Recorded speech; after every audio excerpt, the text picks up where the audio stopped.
السلام علیکم ورحمۃ اللہ وبرکاتہ۔ امید کرتا ہوں تمام دیکھنے اور سننے والے خیر و عافیت سے ہوں گے۔ آج کا میرا ٹاپک ہے شادی کا وظیفہ۔ ناظرین، اس ویڈیو کو کوشش کریں آخر تک لازمی دیکھیں، انشاءاللہ بہت فائدہ ہوگا۔ محترم ناظرین، آج کل اکثر بہن بھائی یا والدین اپنے بچوں کے رشتے کے حوالے سے بہت پریشان ہیں۔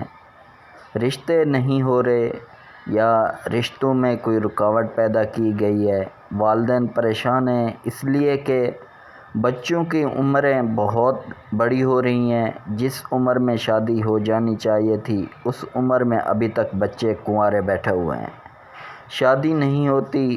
جتنی ترلے مار لیے، جتنی کوشش کر لی، مگر شادی بالکل نہیں ہو رہی۔ تو آج کا یہ وظیفہ میں ان پریشان والدین اور بہن بھائیوں کے لیے لے کر حاضر ہوا ہوں۔ اس وظیفہ میں اتنا اثر ہے کہ انشاءاللہ بتائی گئی تعداد کے مطابق بتائے گئے دنوں کے اندر انشاءاللہ آپ کا رشتہ ہو جائے گا۔ کم سے کم اتنا تو ضرور ہوگا کہ اللہ تعالیٰ کی طرف سے رشتہ ہو جانے کے بہت سارے اسباب پیدا ہو جائیں گے۔ کئی مرتبہ ایسا ہوتا ہے کہ رشتے آتے ہیں، یا تو لڑکا لڑکی کو پسند نہیں کرتا، لڑکی لڑکے کو پسند نہیں کرتی، یا پھر کوئی مالی مسائل پیدا ہو جاتے ہیں۔ کہیں پر ایک دوسرے کی ذاتیں دیکھی جاتی ہیں، کہیں پر ایک دوسرے کے مالی حالات دیکھے جاتے ہیں۔ تو یہ تمام تر صورتحال انشاءاللہ اس وظیفہ کے سبب سے، اس وظیفہ کے کر لینے کے بعد جتنا بھی ممکن ہوا انشاءاللہ جلد رشتہ ہو جائے گا۔ جو میں آپ کو وظیفہ بتانا چاہ رہا ہوں، اس وظیفہ میں آپ نے سورۃ یوسف کو اس طرح پڑھ لینا ہے کہ اول آخر درود ابراہیمی کو کم سے کم 11 مرتبہ پڑھ لیں، اور ایک دن میں سورۃ یوسف کو 11 مرتبہ پڑھیں۔ اور سورۃ یوسف کا رکوع ہے 4، اس کی پہلی آیت ہے وَقَالَ نِسْوَةٌ فِي الْمَدِينَةِ امْرَأَةُ الْعَزِيزِ تُرَاوِدُ فَتَاهَا عَن نَفْسِهِ قَدْ شَغَفَهَا حُبًّا إِنَّا لَنَرَاهَا فِي ضَلَالٍ مُبِينٍ۔ اس آیت کو آپ نے 11 مرتبہ پڑھنا ہے۔ اس کے بعد آپ نے سورت مکمل کرنی ہے، یعنی 11 دن تک سورۃ یوسف کو 11 مرتبہ روزانہ اسی طرح پڑھنا ہے۔ اگر ایک بندہ نہ پڑھ سکتا ہو تو 2 لوگ 3 لوگ مل بیٹھ کر پڑھ لیں۔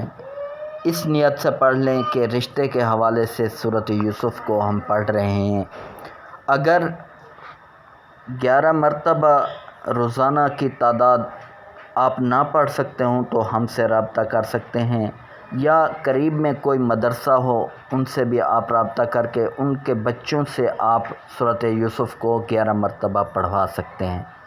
آپ کہیں سے اپنے قریب سے کوئی مدرسہ ہو ارینج کر لیں، وہاں سے بچوں کو 11 دن کے لیے مقرر کر لیں، پھر ان کے ساتھ یہ بات طے کر لیں کہ بھئی 11 دن تک آپ نے سورۃ یوسف کو 11 مرتبہ پڑھنا ہے۔ انشاءاللہ کوئی نہ کوئی پڑھ کر دے دیتا ہے، آپ تھوڑا سا ان کو ہدیہ دے دیں گے تو انشاءاللہ وہ آپ کو پڑھ کر دے دیتے ہیں۔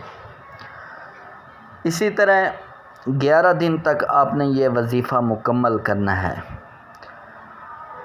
جب آپ نے یہ وظیفہ کرنے بیٹھنا ہے یا شروع کرنا ہے تو آپ نے اس وظیفہ کے کرنے کے لیے دل میں یقین رکھنا ہے کہ انشاءاللہ اب کام ہو جائے گا۔ دل میں شک و شبہات نہیں ہونے چاہیے۔ اللہ تعالیٰ کی ذات پر بہت پختہ یقین ہونا چاہیے۔ شک و شبہات کے ساتھ کوئی وظیفہ نہیں ہوتا۔ اس کے بعد اگر آپ اس مسئلے کے حوالے سے کہیں پہ بھی کوئی پریشانی آ جائے تو ہم سے رابطہ کر کے پوچھ سکتے ہیں، انشاءاللہ آپ کو پھر بھی آگاہی مل جائے گی۔ ہاں، البتہ یہ ہے